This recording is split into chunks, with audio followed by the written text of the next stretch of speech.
तो यहाँ पर क्लास 10th के एनसीईआरटी का मैथ है और एनसीईआरटी के मैथ हम एक्सरसाइज देख रहे हैं 6.3 और 6.3 में यहाँ पर जो हम बात करेंगे वो बात करेंगे क्वेश्चन नंबर 8 के बारे में। क्वेश्चन नंबर 8 है हमारे पास, पढ़ते हैं और समझते हुए देखते हैं किस प्रकार से प्रश्न को हम सॉल्व कर सकते हैं। प्रश्न हमारा समांतर चतुर्भुज ABCD है। ABCD एक समांतर चतुर्भुज है। अब यदि ये समांतर चतुर्भुज है तो कुछ बातों को समझ लेना बहुत ज़्यादा जरूरी है। इसका मतलब होगा कि AD होगा समांतर BC के और CD समांतर होगा AB के, क्योंकि ये समांतर चतुर्भुज है। अब बताया जा रहा है कि AD पर स्थित E एक बिंदु है, AD को E तक बढ़ाया गया है और E यहाँ पर एक बिंदु है और EB को मिलाया गया है। ठीक है, AD भुजा को E तक बढ़ाया गया है और EB को मिलाया गया है। ठीक है, EB जो है DC को F बिंदु पर प्रतिच्छेद करता है। तो हमको क्या साबित करना है, त्रिभुज ABE, देखना जरा कहाँ पर है, त्रिभुज ABE, ये बड़ा वाला त्रिभुज ABE बराबर है CFB के। CFB कहाँ है, CFB के।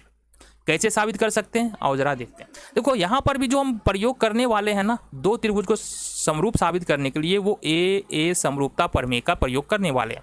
अब ए समरूपता प्रमेय तभी लगने वाला है जब क्या हो, उस त्रिभुज के दो कोण हमारा बराबर साबित हो जाए।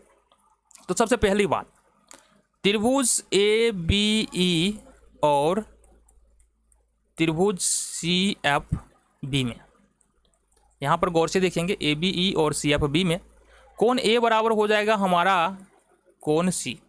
ठीक है, क्यों होगा बराबर, क्योंकि समांतर चतुर्भुज के सम्मुख कोण बराबर होते हैं। तो यहाँ लिख सकते हैं समांतर चतुर्भुज के सम्मुख कोण बराबर होते हैं। क्या होते हैं, बराबर होते हैं। ये हो गया हमारा।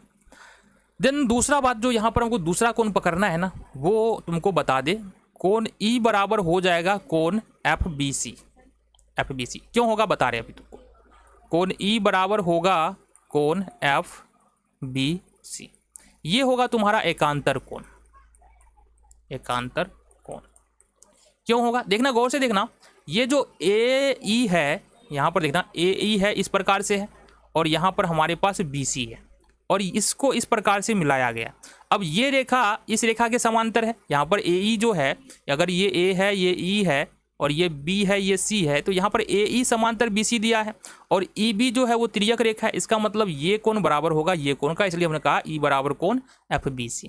अब चूंकि दो कोण, दोनों ही त्रिभुजों में दो कोण बराबर आ चुका है, अतः हम क्या लिख सकते हैं, अतः त्रिभुज ABE समरूप हो जाएगा त्रिभुज CFB के। क्यों होगा, AA समरूपता उपप्रमेय से। ये हो गया हमारा साबित। ठीक है।